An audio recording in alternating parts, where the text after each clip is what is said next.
가락은 지금 누가 검은고를 타고 있는 게냐? 류참봉 어르신의 발이 사랑채 마당 한가운데서 돌처럼 굳어버렸답니다. 아버지, 봉돌이가 저 검은고를... 채원 아가씨가 놀란 눈으로 사랑채를 가리켰지요. 안채 쪽에서 바람결에 실려오는 저 검은고 가락. 이 세상 어느 누구도 알 수 없는 그 가락이 어찌하여 저 남루한 품꾼의 손에서 흘러나오는 것인지요. 대체 이 허름한 유랑 품꾼의 정체가 무엇이기에 19년 동안 잠겨있던 류씨 종가의 검은고가 다시 울음을 터뜨린 것일까요? 이야기 시작 전 구독과 좋아요 부탁드립니다. 그럼 감동과 반전이 가득한 옛 이야기 지금 바로 시작합니다. 때는 조선 후기 봄볕이 누릇하게 무르익어 가던 어느 4월 초순이었습니다. 경상도 안동 땅에서 류씨 하면 모르는 이가 없었지요. 대대로 벼슬길이 끊이지 않았고 논밭이 넉넉하여 소작임만 해도 수십 가구가 넘었으며 소슬대문 위로 올려다 보이는 현판 글씨만으로도 그 가문의 무게를 짐작하고도 남음이 있었답니다. 허나 봄 농번기가 닥치면 그 크고 넉넉한 종가도 일손 걱정만큼은 여느 집과 다르지 않았으니 마름 영감 최 씨가 벌써 사흘째 품꾼을 구하러 장터를 들락거리고 있던 참이었습니다. 바로 그날 아침이었어요. 소슬대문 앞 돌계단 아래 낡고해진 배적삼 하나에 무명 바지를 걸친 사내 하나가 꼿꼿이 서 있었습니다. 집신 코가 여기저기 해져 발가락이 비어져 나올 지경이었고 등에 맨 보따리라 해야 기껏 무명 헝겊 한 자락에 싸맨 소박한 것이 전부였지요. 어디서 왔는지 어디로 가는지조차 가늠기 어려운 그야말로 오갈 데 없는 유랑 품꾼의 행색이었습니다. 허나 이상한 일이었어요. 그 초라하기 짝이 없는 행색 속에서도 사내의 눈빛만큼은 영 딴판이었거든요. 오랜 세월 바람과 볕을 맞으며 거칠어진 얼굴이었지만 두 눈 속에는 맑고 고요한 무언가가 담겨 있어서 보는 이로 하여금 괜스레 시선을 오래 두게 만드는 인상이었습니다. 30이 되기 전인 듯한 나이였고 몸가짐 또한 떠돌이 품꾼치고는 지나치게 반듯하여 걸음걸이 하나에도 함부로 흐트러지는 구석이 없었지요. 마름 최 씨 영감이 대문간에서 그 사내를 처음 보았을 때 영감은 속으로 잠시 망설였다 합니다. 품꾼치고는 어딘가 범상치 않다는 느낌이 들었던 것이지요. 허나 농번기에 일손이 그렇게도 달리던 터라 영감은 곧 마음을 다잡고 목소리를 가다듬었답니다. 어디서 왔는가? 일할 줄은 아는가? 사내가 조용히 고개를 숙였어요. 예, 봉돌이라 하옵니다. 무엇이든 시키는 일은 마다하지 않겠습니다. 목소리가 낮고 차분했습니다. 굳이 자신을 내세우려 하지도 않았고 그렇다고 비굴하게 굽히는 빛도 없었어요. 최 씨 영감이 위아래로 한번 훑어보더니 턱을 끄덕였지요. 들어오게. 그리하여 봉돌이라는 이름의 이 사내는 그날로 류씨 종가의 품꾼으로 발을 들여놓게 되었답니다. 그것이 모든 일의 시작이었지요. 최 씨 영감의 뒤를 따라 소슬대문을 넘어선 봉돌의 발이 잠시 멈췄습니다. 넓고 잘 쓸린 앞마당, 단정하게 다듬어진 화계 위에 모란이 이제 막 봉오리를 틔우고 있었고 행랑채와 중문 사이로 이어진 돌담이로 복사꽃 몇 가지가 담을 넘어 늘어져 있었지요. 봄 햇살이 기와지붕 위에 고르게 내려앉아 집 전체가 조용하고 따뜻한 빛 속에 잠겨 있는 것 같았습니다. 봉돌은 아무 말 없이 그 광경을 바라보았어요. 잠깐이었습니다. 그저 스쳐 지나가는 눈길이었는데도 봉돌의 가슴 어딘가에서 무언가가 희미하게 일렁이는 것 같았답니다. 뭐라 이름 붙이기 어려운 감정이었어요. 슬픔인지 그리움인지 아니면 그보다 더 깊은 어떤 것인지 알 수 없었지만 분명 낯선 집 앞에서 처음 느끼는 감정은 아닌 것만 같았습니다. 허나 봉돌은 그 감정을 오래 붙들지 않았어요. 이내 눈길을 거두고 최 씨 영감의 뒤를 조용히 따랐습니다. 행랑채 저쪽 끝 방을 쓰게. 오늘 오후부터는 뒷산 밭두렁 정리를 시작해야 하네. 예, 알겠습니다. 최 씨 영감이 이것저것 일러주는 동안 봉돌은 고개를 끄덕이며 종가한 여기저기를 조용히 눈에 담았습니다. 부엌 쪽에서는 안악들이 아침 설거지를 마무리하는 소리가 들려왔고 사랑채 마당 쪽에서는 어린 사내아이 하나가 마당을 쓸고 있었지요. 크고 오래된 집이었어요. 오랜 세월 동안 많은 사람들이 살고 또 살아간 집 특유의 무게감이 있었습니다. 그런데 최 씨 영감과 사랑채 앞을 지나는 순간이었습니다. 봉돌의 발이 또 한 번 멈추었어요. 이번에는 아까와 달랐습니다.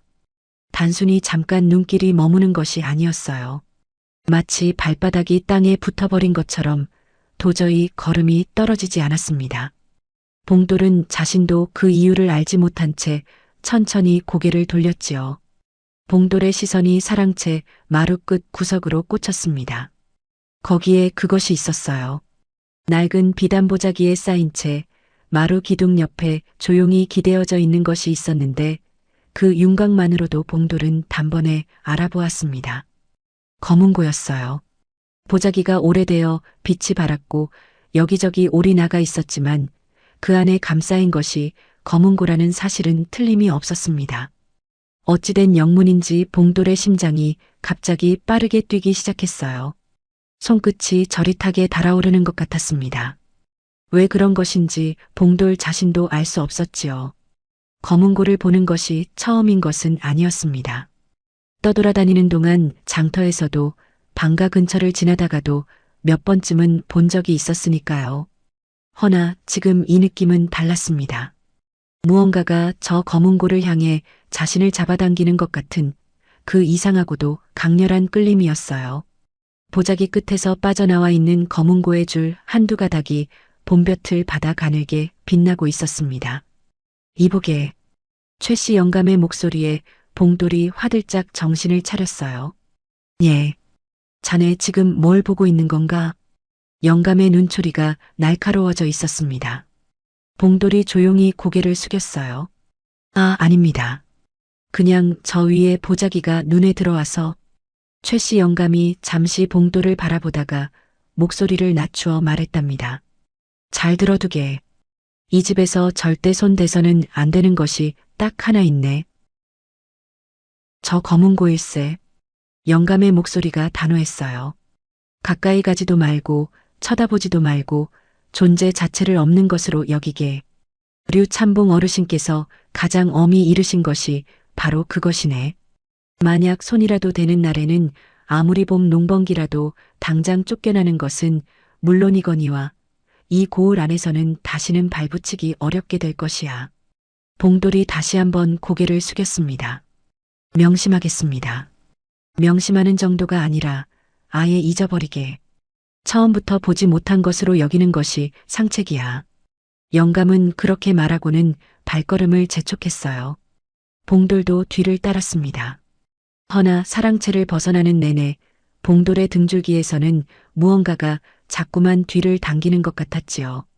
차마 돌아볼 수는 없었습니다만 저 낡은 비단 보자기 속에 잠들어 있는 검은고가 지금도 조용히 자신을 바라보고 있는 것만 같은 느낌이 떠나질 않았습니다. 그날 하루가 어떻게 지나갔는지 봉돌은 나중에도 또렷이 기억하지 못했답니다. 뒷산 밭두렁을 고르고 돌을 나르고 부러진 울타리 기둥을 새 것으로 갈아박으며 종일 손발을 놀렸지만 봉돌의 마음 한편에는 내내 그 검은고가 어른거렸어요. 왜인지 알 수 없는 노릇이었지요. 그저 낡은 보자기에 쌓인 채 마루 기둥 옆에 기대어 있는 악기 하나일 뿐인데 그것이 자꾸만 눈앞에 아른거렸습니다. 해가 서편으로 기울기 시작할 무렵이었어요. 봉돌이 물 한 모금 마시러 우물 쪽으로 걸어가다가 우연히 사랑채 쪽을 보게 되었습니다. 그런데 거기 이씨 부인이 계셨지요. 부인은 옥색 저고리에 검은 치마를 단정히 갖춰 입은 채 사랑채 마루로 조용히 올라서고 있었습니다. 손에는 흰 무명 행주 하나를 들고 있었어요.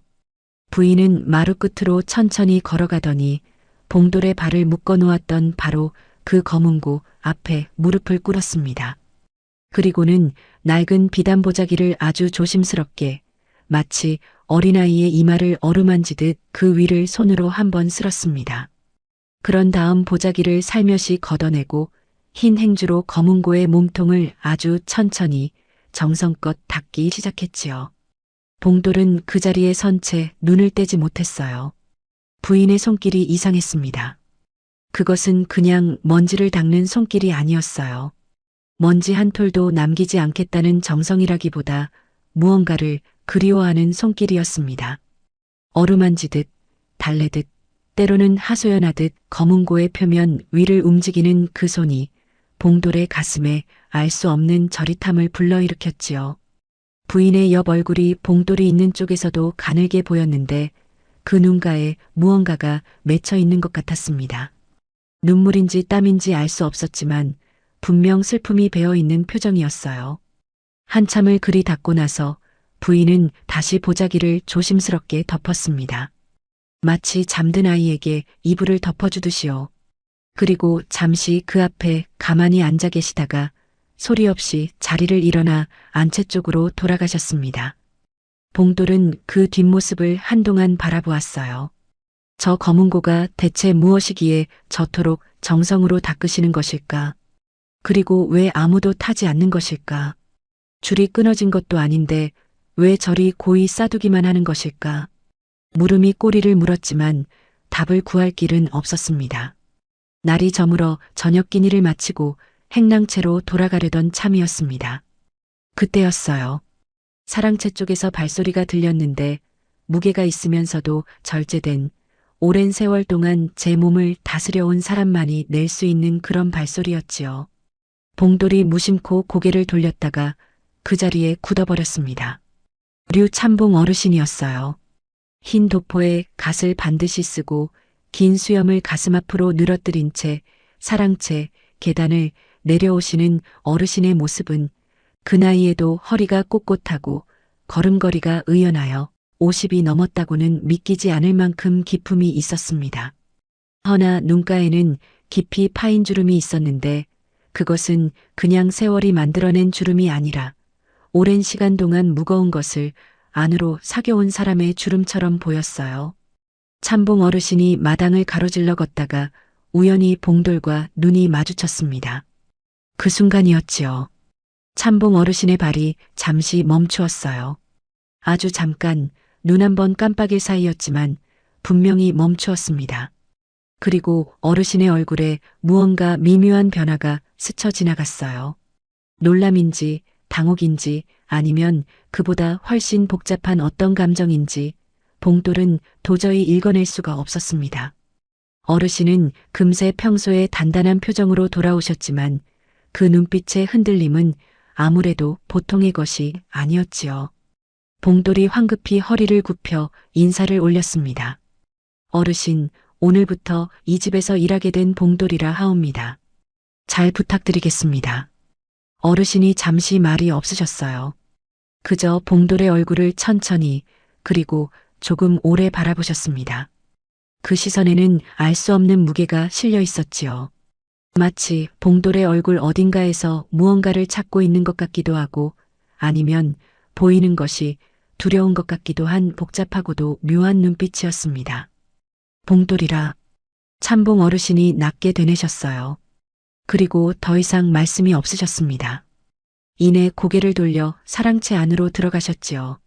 봉돌은 한참 동안 그 자리에 서 있었습니다. 저 어르신이 왜 그런 눈으로 자신을 바라보신 것일까요? 처음 보는 품꾼을 저토록 오래 바라보는 것은 예사로운 일이 아니었습니다. 봉돌은 고개를 저으며 행랑채로 발길을 돌렸어요. 그날 밤 봉돌은 오랫동안 잠을 이루지 못했답니다. 낡은 비단보자기 속 검은고가 자꾸 눈앞에 어른거렸고 부인이 그것을 닦던 손길이 자꾸만 가슴을 두드렸으며 참봉 어르신의 그 묘한 눈빛이 자꾸만 떠올랐기 때문이지요. 대체 이 류씨 종가에는 어떤 사연이 깃들어 있는 것일까요? 그리고 대체 저 검은고는 봉돌 자신과 무슨 관련이 있기에 이토록 마음을 놓아주질 않는 것일까요? 봉돌이 류씨 종가에 발을 들여놓은 지 사흘째 되던 날 아침이었습니다. 마름 최씨 영감이 행랑채 앞에서 봉돌을 불러 세우더니 아직 이슬이 채 마르지도 않은 이른 시각에 심부름 하나를 이르는 것이었어요. 아가씨께서 장터에 부탁해둔 물건이 있는데 오늘 찾아와야 한다 하시네. 자네가 다녀오게나.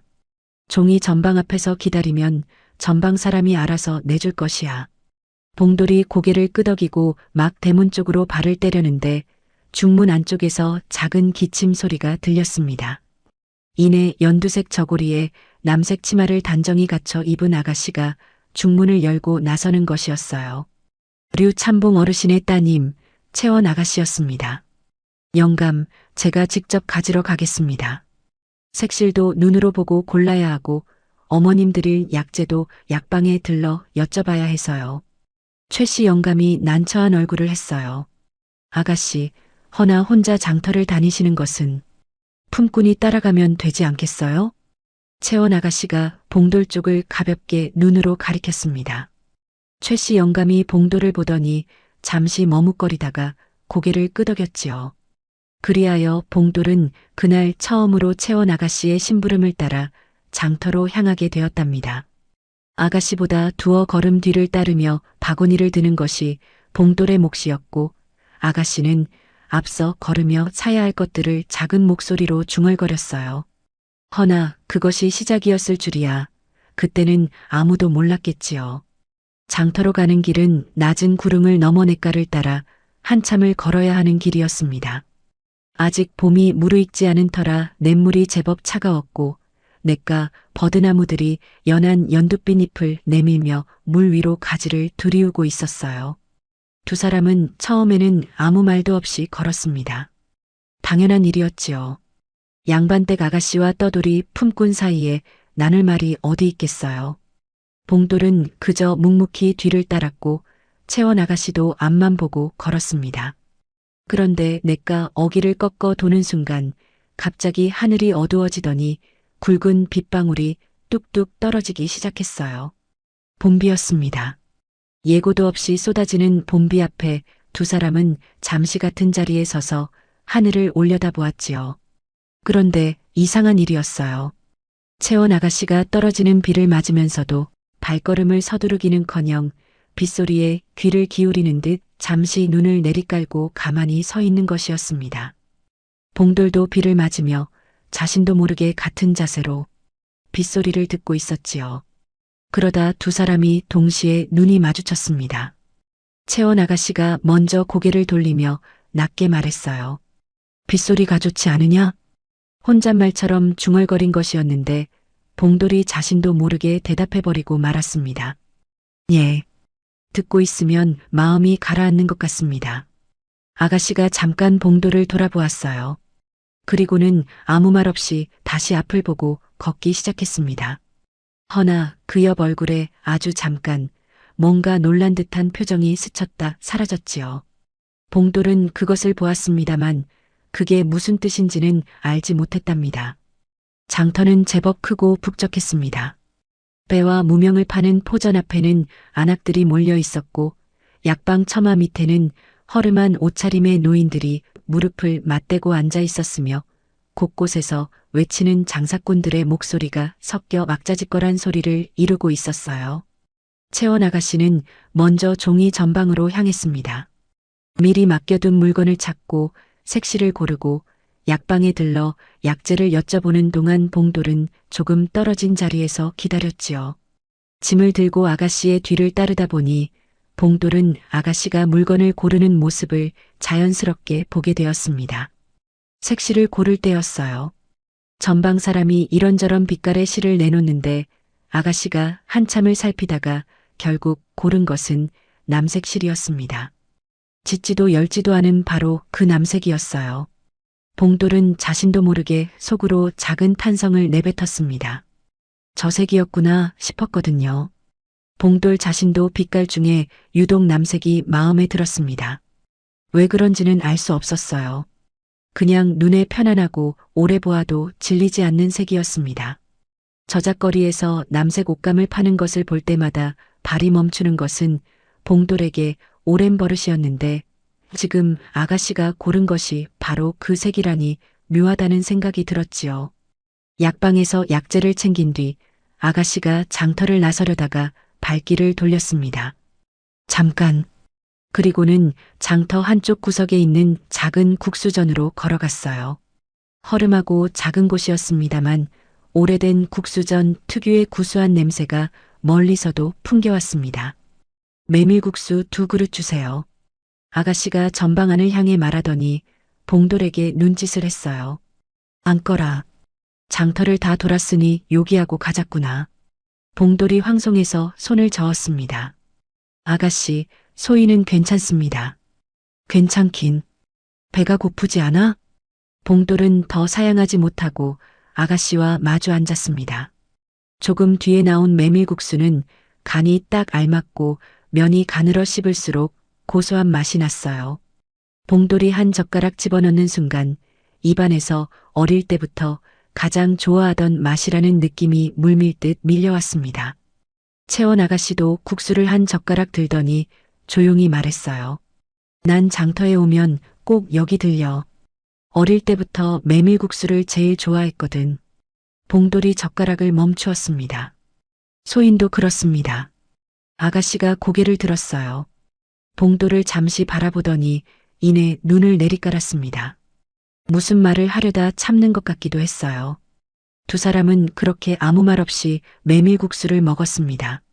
장터의 소란스러운 소리가 주변을 가득 채우고 있었지만 그 작은 전 안에는 묘하게 조용한 공기가 감돌았지요. 돌아오는 길에 채원 아가씨가 걸음을 늦추며 조용히 물었습니다. 넌 어디서 왔느냐? 고향이 어디냐? 봉돌이 잠시 말이 없었어요. 잘 모르겠습니다. 아가씨가 고개를 돌렸습니다. 모른다고? 예. 기억이 희미해서 어릴 때부터 복내 할미 손에서 자랐는데 할미가 데려오셨다고만 하셔서요. 그전 일은 잘 생각이 나지 않습니다. 채원 아가씨가 더 묻지 않았어요. 잠시 침묵이 흘렀지요. 봉돌은 자신이 왜 그 말을 꺼냈는지 알 수 없었습니다. 처음 보는 사람에게 함부로 꺼낼 만한 이야기가 아니었는데 이상하게 이 아가씨 앞에서는 말이 저절로 나와버렸어요. 한참을 조용히 걷다가 아가씨가 다시 말을 꺼냈습니다. 이상하다. 예. 봉돌이 너랑 있으면 이상하게 편안하구나. 오래 알던 사람 같아서. 봉돌의 발이 순간 한 박자 어긋났습니다. 아가씨는 아무렇지 않게 앞을 보며 걷고 있었어요. 봉돌도 말없이 걸었습니다. 허나 가슴 어딘가에서 무언가가 출렁이는 것 같았지요. 그것은 봉돌도 마찬가지였으니까요. 그 뒤로 채원 아가씨의 심부름에 봉돌이 따르는 일이 자연스럽게 반복되었습니다. 장터에 가는 날도 있었고 약방에만 들르는 날도 있었으며 때로는 가까운 절간에 시주 물건을 들고 가는 날도 있었어요. 매번 봉돌이 짐을 들고 두어 걸음 뒤를 따르는 것이 어느새 정해진 순서처럼 되어 있었습니다. 그러는 동안 두 사람은 조금씩, 아주 조금씩 말을 나누게 되었지요. 처음에는 이쪽 길로 가자라거나 저 물건 좀 들어라라는 정도의 짧은 말이었습니다. 허나 날이 거듭될수록 말이 조금씩 늘었어요. 아가씨가 먼저 말을 거는 일이 많았고 봉돌도 처음보다는 조금 더 자연스럽게 대답하게 되었습니다. 그러던 어느 날이었어요. 장터에서 돌아오는 길에 비가 다시 내리기 시작했는데 우산을 꺼내 쓴 채 냇가길을 걷는 동안 채원 아가씨가 갑자기 발을 멈추었습니다. 그리고는 눈을 살짝 감더니 빗소리에 귀를 기울이는 것이었어요. 봉돌도 그 옆에서 나도 모르게 발을 멈추었습니다. 빗방울이 냇물 위로 떨어지는 소리, 버드나무 잎을 두드리는 소리, 젖은 흘길 위로 빗물이 흘러내리는 소리가 한데 어우러져 귀에 들어왔어요. 봉돌은 그 소리가 정말 좋았습니다. 어릴 때부터, 아니 기억이 닿는 가장 먼 옛날부터 비 오는 날이면 이 소리를 들으며 한참을 가만히 있곤 했었거든요. 빗소리가 참 좋구나. 채원 아가씨가 눈을 뜨지도 않은 채 말했습니다. 난 어릴 때부터 비 오는 날이면 꼭 창호지 문을 조금 열어두고 빗소리를 들었어. 그러면 마음이 차분해졌거든. 봉돌이 대답하지 못했어요. 자신도 똑같았으니까요. 동네 할미댁 작은 방에서 비 오는 날이면 꼭 문을 조금 열어 빗소리를 들었던 것이 지금도 선명하게 기억나는 봉돌이었습니다. 빗소리를 들으면 왠지 모르게 마음이 가라앉고 무언가 그리운 것이 가까이 오는 것 같은 느낌이 들었거든요. 저도 그렇습니다. 봉돌이 나지막이 말했어요. 아가씨가 눈을 떴습니다. 봉돌을 바라보았어요. 짧은 침묵이 흘렀지요. 이상하다. 아가씨가 조용히 혼잣말을 했습니다. 더 이상 말하지 않고 다시 걷기 시작했어요. 봉돌도 뒤를 따랐습니다. 그로부터 며칠이 더 흘렀습니다. 봉돌이 사랑채 마당에서 장작을 패고 있을 때였어요. 도끼를 들었다가 내리며 리듬을 타는 동안 봉돌의 왼손 손가락이 자신도 모르게 장작더미 옆을 두드리고 있었습니다. 딱딱딱딱. 특별한 가락도 아니고 그냥 손이 저절로 만들어내는 리듬이었는데 봉돌에게는 어릴 때부터 몸에 뱀버릇이었어요. 무언가를 기다리거나 생각에 잠기거나 아니면 그냥 손이 한가할 때면 어디든 그 리듬을 두드리곤 했지요. 딱딱딱딱. 그때 중문 쪽에서 발소리가 들리더니 채원 아가씨가 나왔습니다. 아가씨는 손에 무언가를 들고 이쪽으로 걸어오다가 봉돌의 손가락이 두드리는 리듬을 들었는지 발을 멈추었어요. 그리고는 자신의 오른손 손가락으로 치맛자락 위를 가볍게 두드렸습니다. 딱딱딱딱. 똑같은 리듬이었습니다. 봉돌이 도끼를 내려놓았어요. 두 사람이 동시에 상대를 바라보았습니다. 아가씨의 얼굴에 당혹스러운 빛이 스쳤어요. 봉돌도 무슨 말을 해야 할지 몰랐습니다. 이 리듬 어디서 배운 것이냐? 아가씨가 먼저 물었습니다. 배운 적은 없습니다. 그냥 손이 저절로 두드리게 되어서 어릴 때부터 그랬습니다. 아가씨가 봉돌의 손을 내려다보았어요. 그리고 자신의 손을 내려다보았습니다. 잠시 침묵이 흘렀지요. 나도 그래.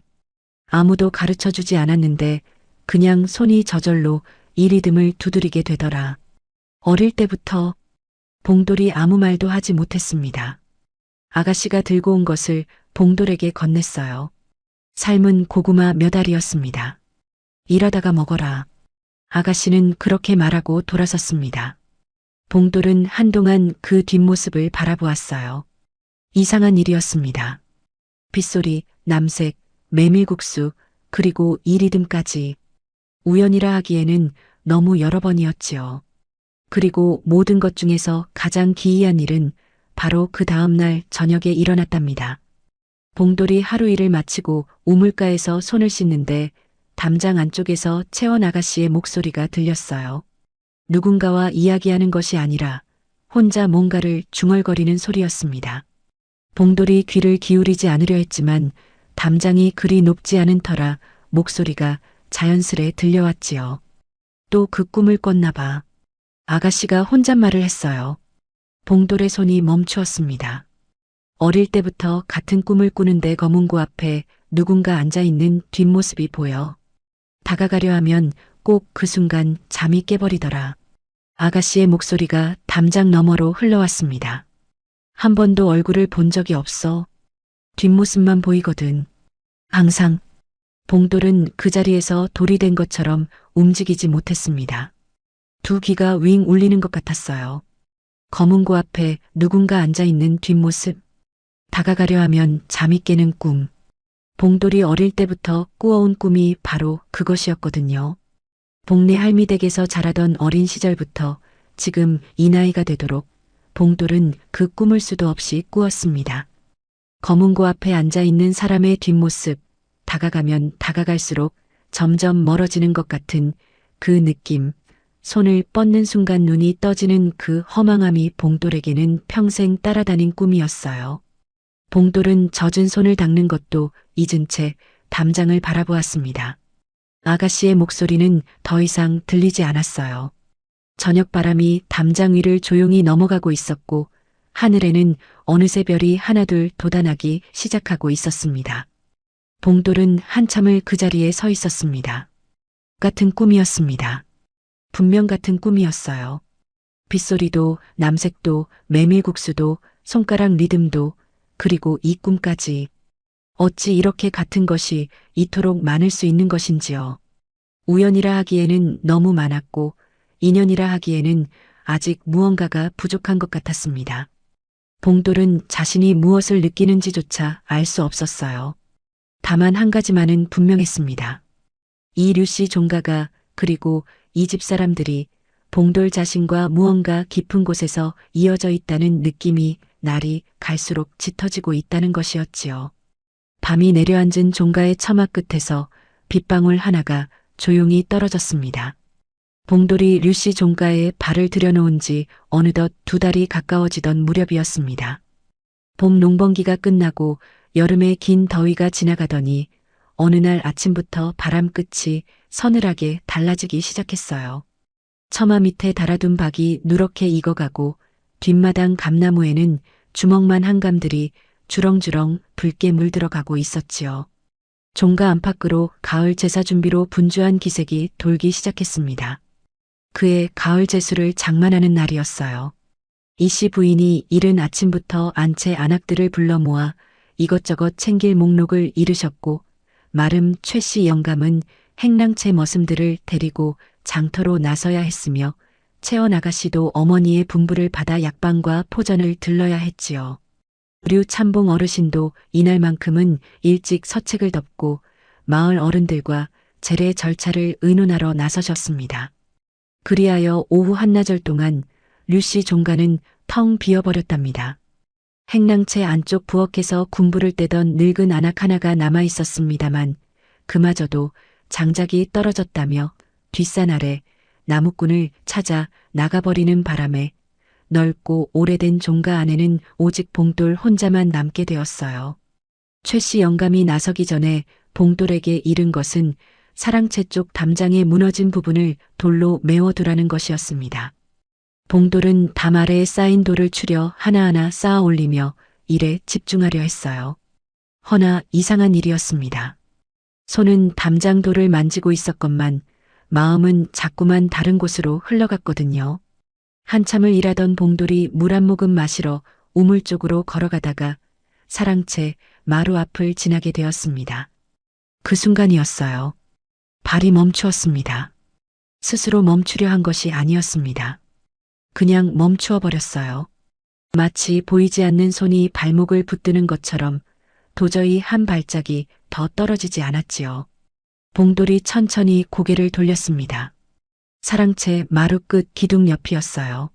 낡은 비단보자기에 쌓인 채 그 자리에 있었습니다. 늘 그 자리에 있어 온 검은고였지요.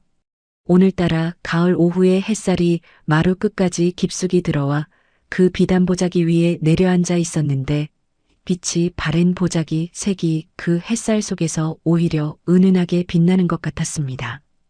봉돌은 그 자리에 서서 한동안 검은고를 바라보았어요. 2달이었습니다. 2달 동안 봉돌은 이 검은고를 볼 때마다 애써 시선을 돌렸지요. 최씨 영감의 언명이 머릿속에 남아 있었고 류 참봉 어르신의 단호한 얼굴이 떠올랐습니다. 손 한 번 대지 않았어요. 근처에 얼씬거리지도 않았지요. 허나 오늘은 달랐습니다. 아무도 없었어요. 아무도 보는 이가 없었습니다. 막을 사람도 나무랄 사람도 이 광경을 볼 사람도 없었어요. 그 사실이 봉돌의 가슴 속에서 2달 동안 눌러온 무언가를 한꺼번에 밀어 올리는 것 같았습니다. 봉돌의 심장이 빠르게 뛰기 시작했어요. 손끝이 저릿했습니다. 숨이 조금 가빠지는 것 같았어요. 봉돌은 자신이 무엇을 하려는지 알면서도 멈출 수가 없었습니다. 천천히, 아주 천천히 사랑채 마루 쪽으로 발걸음을 옮겼어요. 마루 위로 올라서는 순간 봉돌의 발소리가 오래된 마룻바닥 위에서 낮게 울렸습니다. 검은고 앞에 다가섰어요. 손을 뻗으면 닿을 거리였습니다. 봉돌은 잠시 그 자리에 서서 비단보자기를 내려다보았어요. 이씨 부인이 매일 새벽 저 보자기 위를 손으로 쓸던 모습이 떠올랐습니다. 그리움인지 슬픔인지 모를 감정이 담긴 그 손길이 눈앞에 아른거렸지요. 봉돌은 떨리는 손으로 비단보자기를 조심스럽게 걷었습니다. 검은고가 드러났어요. 오래되었으나 잘 간수된 검은고였습니다. 이씨 부인이 매일 닦아온 덕분인지 몸통에 나무결이 세월에도 불구하고 윤기를 잃지 않고 있었어요. 6줄이 팽팽하게 걸려 있었고 줄 위에 걸쳐진 궤들이 가을 햇살 속에서 조용히 빛났습니다. 봉돌은 그 앞에 천천히 무릎을 꿇었어요. 눈물이 핑 돌았습니다. 이유를 알 수 없었어요. 그저 검은고 앞에 무릎을 꿇었을 뿐인데 가슴 깊은 곳에서 무언가가 울컥 치밀어 오르는 것 같았습니다. 봉돌은 눈을 한번 질끈 감았다가 떴어요.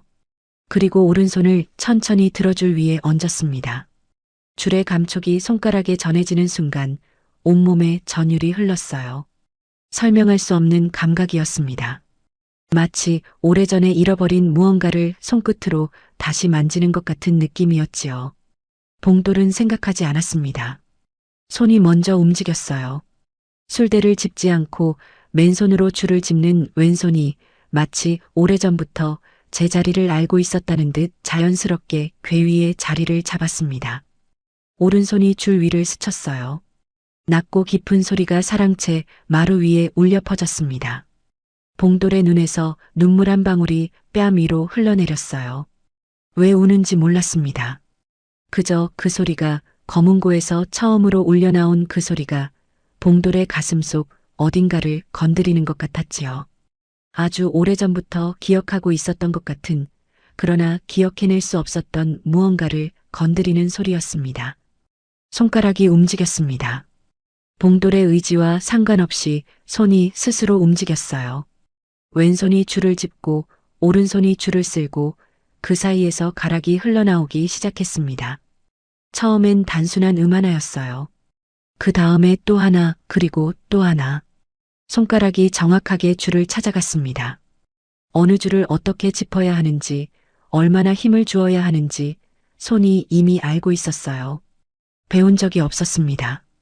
한 번도 검은고 앞에 앉아본 적이 없었건만 손은 알고 있었어요. 가락이 점점 이어졌습니다. 단순했던 음들이 하나씩 연결되며 하나의 선율을 이루기 시작했어요. 낮고 깊고 느린 가락이었습니다. 슬프다고도 할 수 없고 기쁘다고도 할 수 없는, 그러나 듣는 사람의 가슴 가장 깊은 곳을 조용히 건드리는 그런 가락이었지요. 봉돌은 눈을 감았습니다. 그리고 손이 이끄는 대로 따라갔어요. 가락이 흘렀습니다. 검은고 소리가 사랑채 마루를 가득 채우고 마당을 넘어 담장을 넘어 가을 오후의 고요한 공기 속으로 퍼져나갔어요. 19년 동안 단 한 번도 울리지 않았던 검은고가 오늘 이봉돌이라는 남루한 품꾼의 손 아래에서 다시 노래하고 있었습니다. 그 가락은 이 세상에 단 하나뿐인 가락이었어요. 류참봉 어르신이 아들에게만 가르쳐 주셨던, 이름도 붙이지 않은 채 오직 둘 사이에만 존재했던 바로 그 가락이었습니다. 장터에서 돌아오는 길이었습니다. 채원 아가씨는 약방에서 받아온 약재 꾸러미를 안고 종가 쪽으로 발걸음을 서두르고 있었어요. 가을 오후의 햇살이 길게 늘어지기 시작하는 시각이었지요. 아가씨보다 조금 뒤에 류참봉 어르신과 이씨 부인이 나란히 돌아오고 계셨습니다. 소슬대문이 가까워지던 순간이었어요. 채원 아가씨의 발이 멈추었습니다. 바람결에 실려오는 것이 있었거든요. 소리였어요. 검은고 소리였습니다.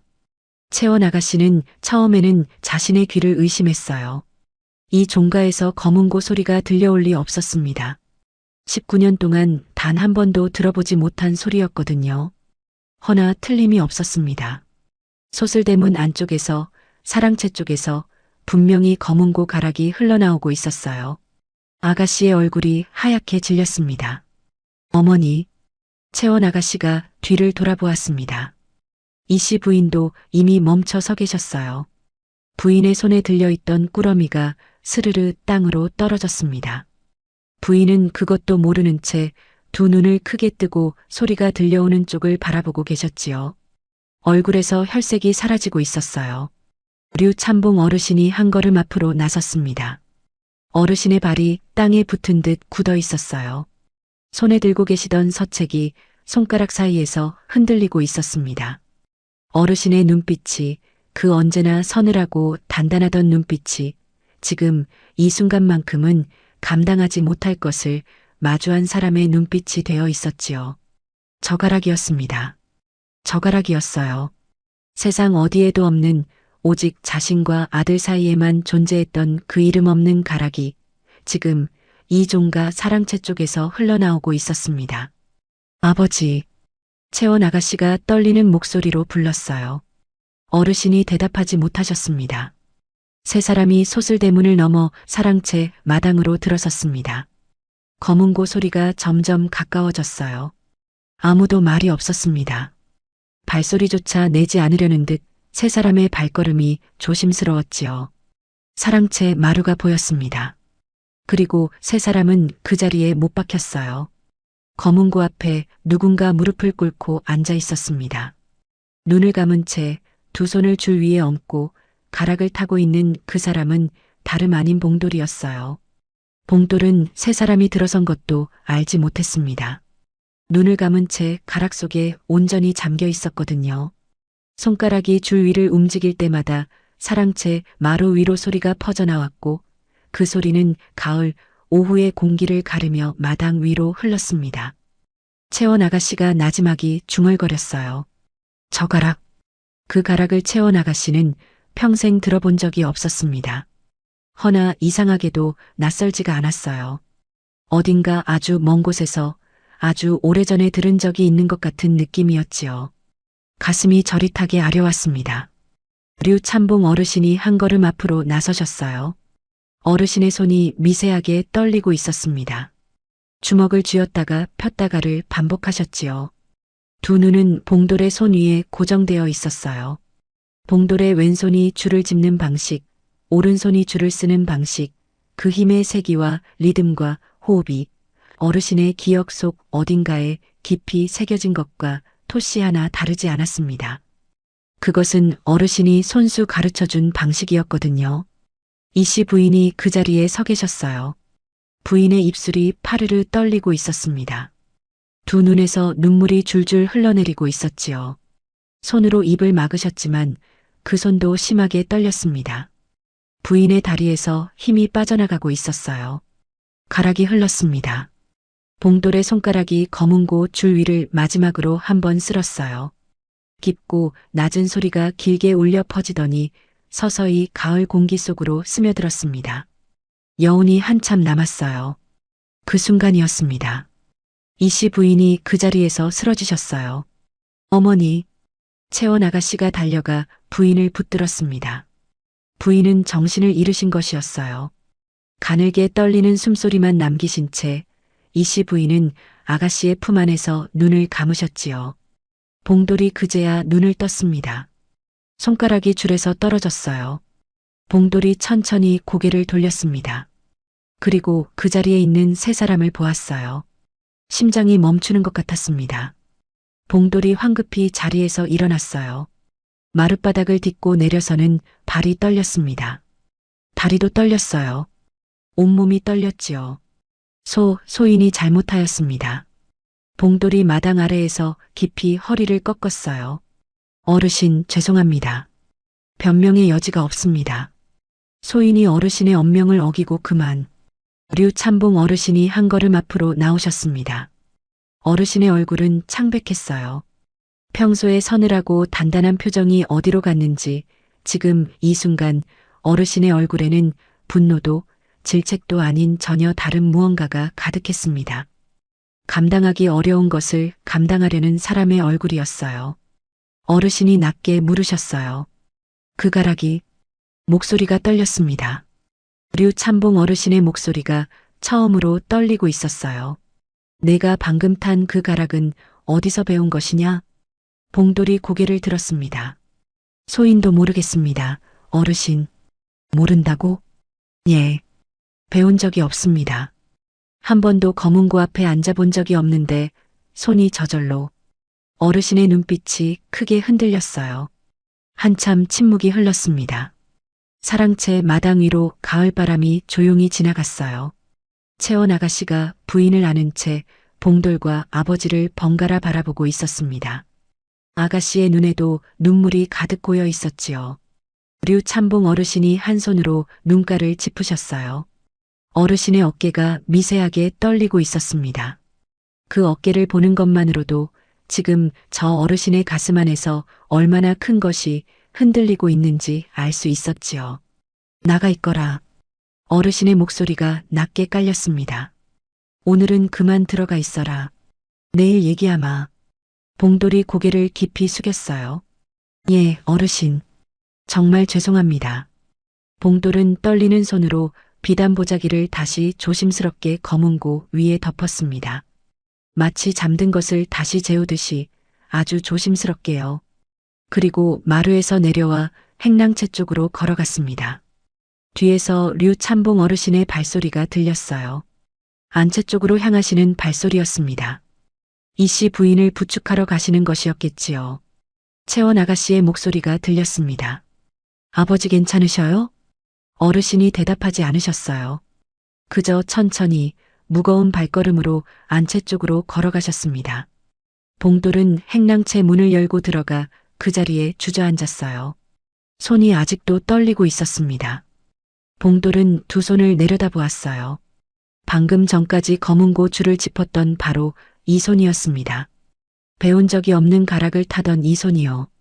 왜 이 손은 그 가락을 알고 있었던 것일까요? 왜 그 낯선 가락이 자신의 손 안에서 흘러나온 것일까요? 그리고 왜 이 씨 부인은 그 가락을 듣는 순간 그 자리에서 혼절하신 것일까요? 봉돌은 무릎 위에 두 손을 얹고 눈을 감았습니다. 가을 저녁이 행랑채 창호지 문 위로 조용히 내려앉고 있었어요. 귀뚜라미 소리가 어딘가에서 가늘게 들려왔지요. 한편 안채 안방에서는 류참봉 어르신이 이 씨 부인 곁에 앉아 계셨습니다. 정신을 차린 부인이 남편의 손을 꼭 쥔 채 조용히 물으셨어요. 여보 저 가락이. 어르신이 대답하지 못하셨어요. 우리 서준이가 마지막으로 탔던 그 가락이 맞지요? 어르신의 눈가에 눈물이 맺혔습니다. 부인도 알고 계셨어요. 들었던 것이 틀림없었습니다. 이 세상 어디에도 없는 가락, 오직 이 집안에서만 존재했던 가락을 저 품꾼이 탔다는 것을요. 어떻게 된 것일까요? 부인이 떨리는 목소리로 물으셨습니다. 어르신이 천천히 입을 여셨어요. 나도 모르겠소. 긴 침묵이 흘렀습니다. 방 안에 켜놓은 등잔 불꽃이 가을바람에 가늘게 흔들렸어요. 그 다음 날 아침이었습니다. 봉돌은 밤새 한잠도 이루지 못했어요. 좁은 행랑채 방 안에 누워 천장만 바라보다가 날이 밝기도 전에 자리를 털고 일어났지요. 얼굴을 씻고 마당으로 나왔을 때 종가 안은 아직 고요했습니다. 아침 안개가 기와지붕 위로 낮게 깔려 있었고 어딘가에서 닭이 목청을 돋우는 소리가 멀리서 들려왔어요. 봉돌은 사랑채 쪽을 보지 않으려 했습니다. 허나 그쪽에서 눈을 돌리는 것이 오히려 더 어색한 일이었지요. 어젯밤 내내 봉돌의 머릿속을 맴돌았던 것은 딱 두 가지였습니다. 배운 적 없는 가락이 저절로 손에서 흘러나왔다는 사실, 그리고 그 가락을 들은 이 씨 부인이 그 자리에서 혼절하셨다는 사실이었어요. 대체 왜 그런 것인지 봉돌은 아무리 생각해도 알 수 없었습니다. 그저 묵묵히 일이나 하자 싶었어요. 봉돌은 어제채 마무리하지 못한 담장 쪽으로 걸어가 돌을 추렸습니다. 손이 움직이는 동안 머리도 조금씩 가라앉는 것 같았어요. 아침 햇살이 담장 위로 올라오기 시작했고 이슬 젖은 풀 냄새가 코끝을 스쳤습니다. 한나절이 그렇게 지나갔어요. 오후 들어 봉돌이 뒷곁 쪽 나무를 고르다가 가시덤불을 잘못 헤치는 바람에 왼쪽 종아리 아래를 긁혔습니다. 깊은 상처는 아니었지만 피가 배어 나왔어요. 봉돌이 아무렇지도 않게 바지를 걷어올려 살피는데 마침 그쪽으로 걸어오던 채원 아가씨가 발을 멈추었습니다. 이봐, 피가 나지 않느냐? 아가씨가 눈살을 찌푸리며 다가왔어요. 괜찮습니다, 아가씨. 작은 긁힘입니다. 가만 있어봐. 채원 아가씨가 봉돌 앞에 쪼그려 앉았습니다. 상처를 살피려는 것이었지요. 봉돌이 당황하여 바지를 내리려 했으나 아가씨가 손으로 막았어요. 가만히 있으라고. 약을 발라야지. 아가씨가 허리춤에 늘 차고 다니는 작은 양낭을 풀었습니다. 그 안에서 상처에 바르는 약을 꺼내려다가 아가씨의 손이 멈추었어요. 봉돌의 왼쪽 종아리 안쪽에 있는 것이 눈에 들어왔기 때문이었습니다. 가시에 긁힌 새 상처 바로 옆이었어요. 오래전에 아문 것이 분명한 불규칙한 모양의 크고 넓적한 자국이었습니다. 화로에 데인 자국이었어요. 불에 데인 살이 아물면서 만들어내는 특유의 매끄럽고 도드라진 흉터가 종아리 안쪽에 선명하게 남아 있었지요. 채원 아가씨의 얼굴이 굳었습니다. 이 흉터, 봉돌이 고개를 내렸어요. 어릴 때 화로에 데인 것이옵니다. 기억도 잘 나지 않을 만큼 오래전 일이어서 아가씨가 말이 없었어요. 손 안에 양낭을 쥔 채 그 흉터에서 눈을 떼지 못하고 있었지요. 봉돌은 아가씨가 왜 그러는지 알 수 없어 가만히 기다렸습니다. 한참 만에 아가씨가 상처에 약을 발라주었어요. 손이 미세하게 떨리고 있었습니다. 약을 바르는 내내 아무 말이 없었지요. 아가씨, 괜찮으십니까? 봉돌이 조심스럽게 물었어요. 괜찮아. 아가씨가 짧게 대답하고 일어섰습니다. 봉돌을 한번 보더니 이내 고개를 돌렸어요. 무언가를 삼키려는 듯 잠시 입술을 깨물었다가 아무 말 없이 안채 쪽으로 걸어갔습니다. 봉돌은 그 뒷모습을 바라보았어요. 아가씨의 어깨가 조금 굳어 있는 것 같았습니다. 그로부터 얼마 지나지 않았을 때였어요. 봉돌이 담장 쪽 일을 마무리하고 쓰던 연장을 정리하는데 허리춤에 차고 다니는 낡은 주머니 끈이 걸음을 옮기다 담장 모서리에 걸리는 바람에 툭 하고 끊어지고 말았습니다. 주머니가 땅으로 떨어지면서 안에 있던 것이 흙바닥 위로 굴러나왔지요. 봉돌이 얼른 허리를 굽혀 집으려는데 마침 그쪽을 지나던 채원 아가씨가 먼저 그것을 보았습니다. 아가씨의 발이 다시 한번 멈추었어요. 땅 위에 굴러있는 것은 작고 낡은 옥패였습니다.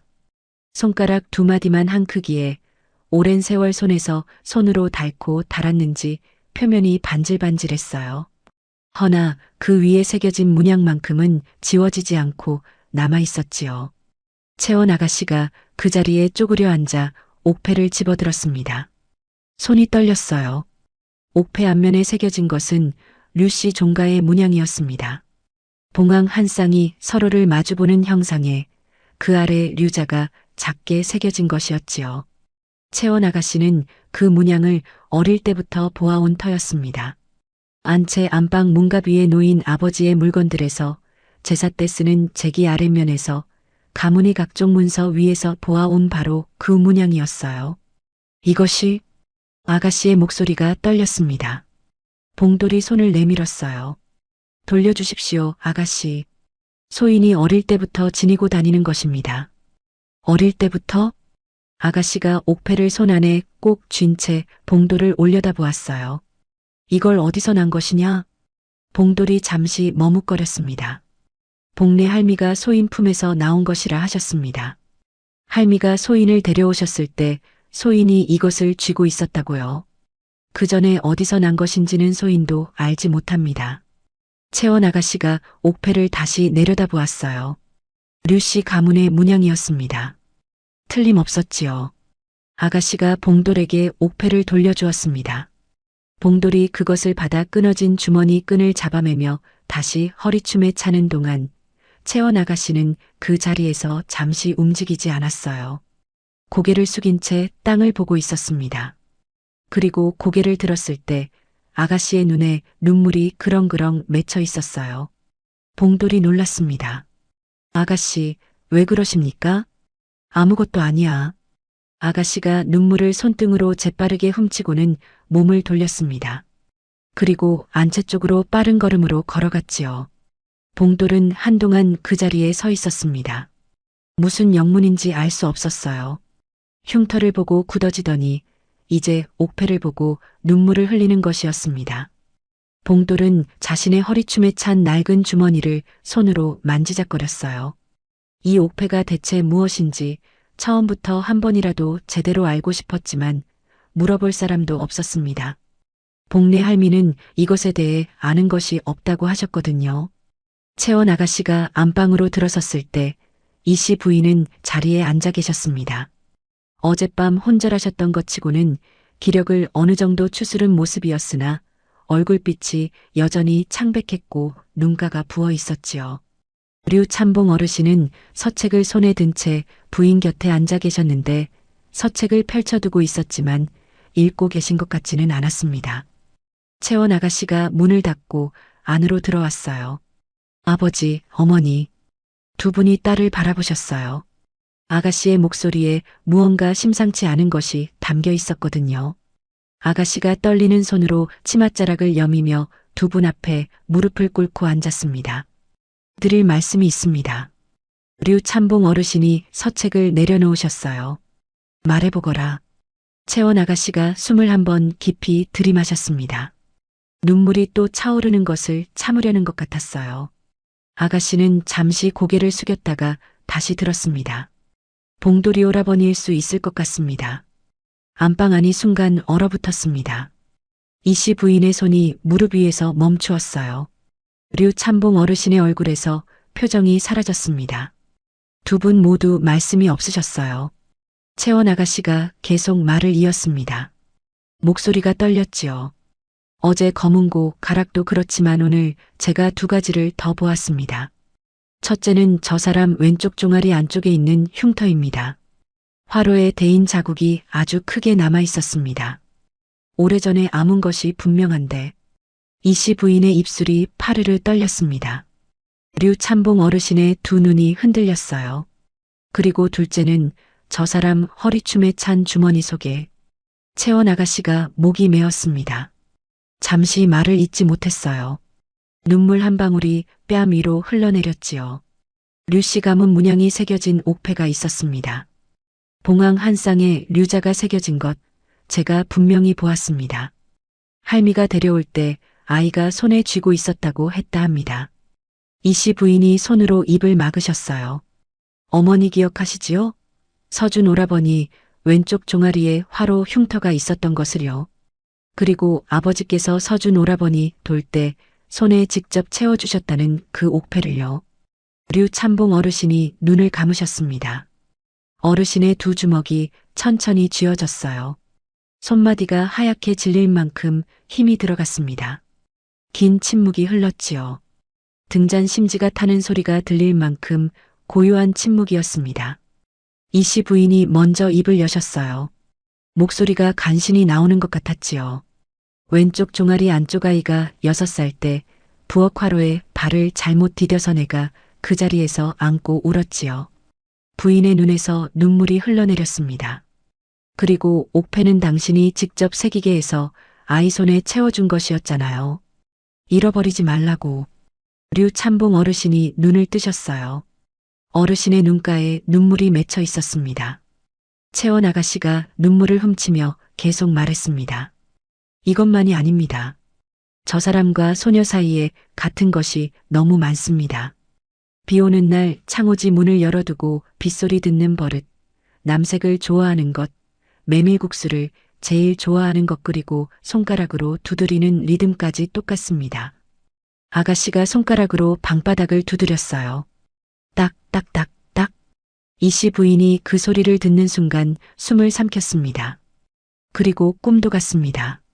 채원 아가씨의 목소리가 낮아졌어요. 소녀가 어릴 때부터 계속 같은 꿈을 꾸는 것을 아시지요?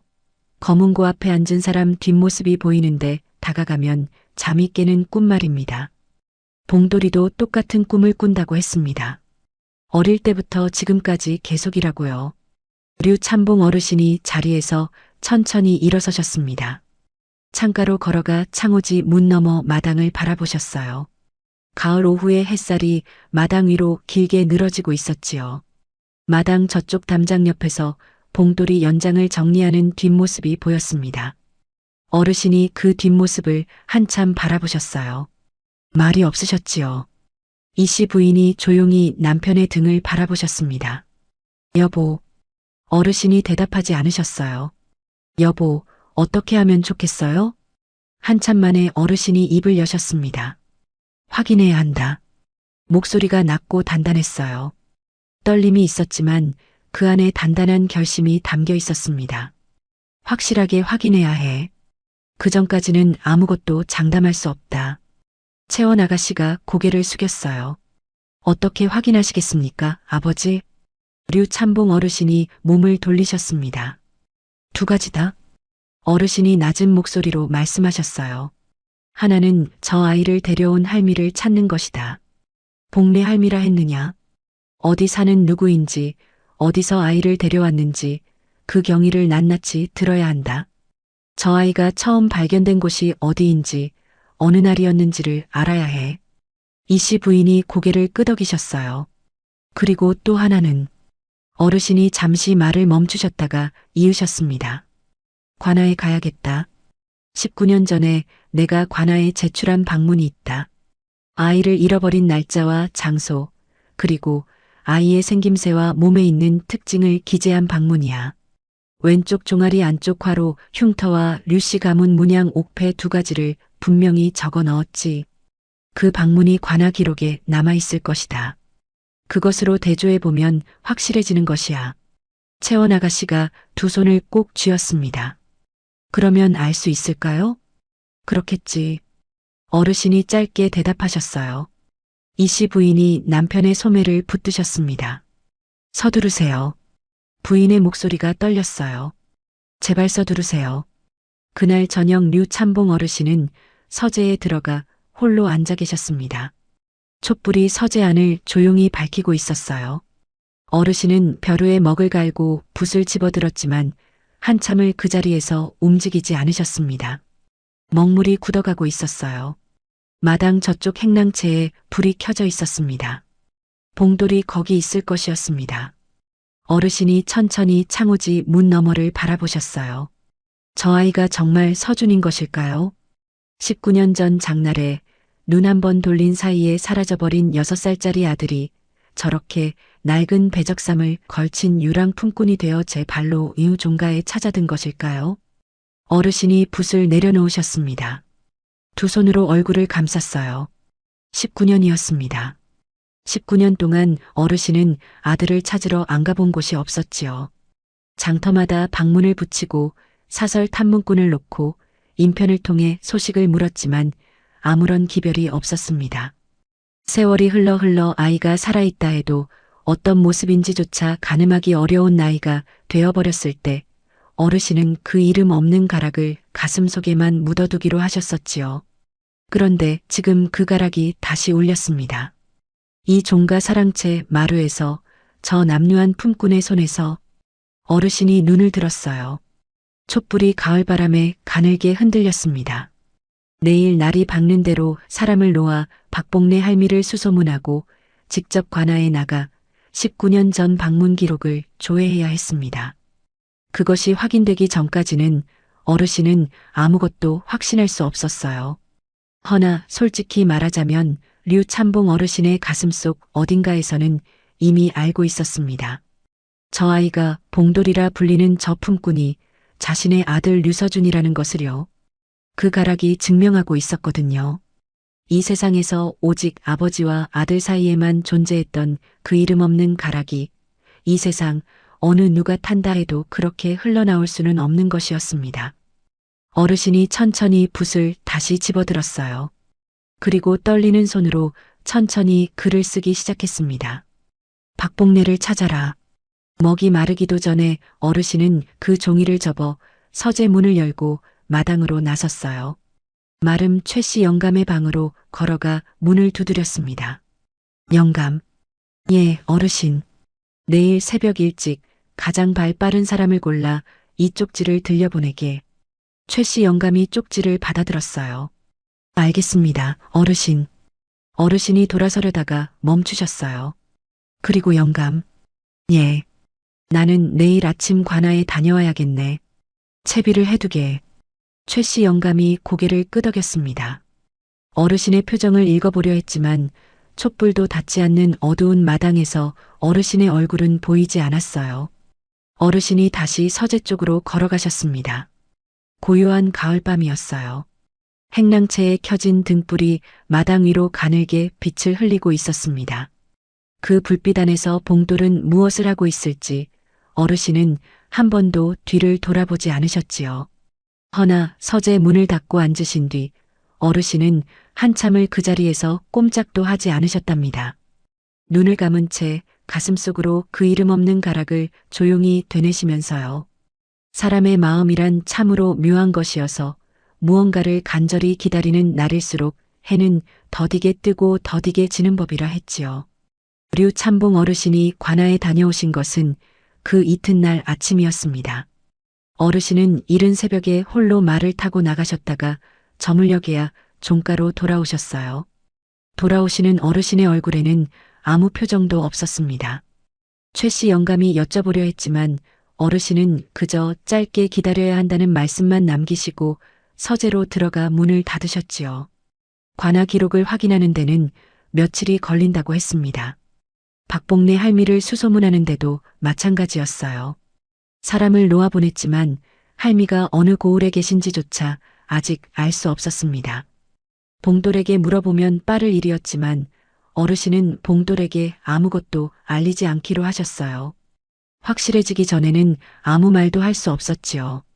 섣불리 말을 꺼냈다가 아닌 것으로 판명이 나는 날에는 그 상처가 얼마나 깊겠습니까? 그리하여 류씨 종가에는 기묘한 나날이 시작되었답니다. 겉으로 보기에는 아무것도 달라진 것이 없었어요. 봉돌은 여전히 아침 일찍 일어나 마당을 쓸고 장작을 패고 마름 영감의 지시에 따라 이런저런 일을 했습니다.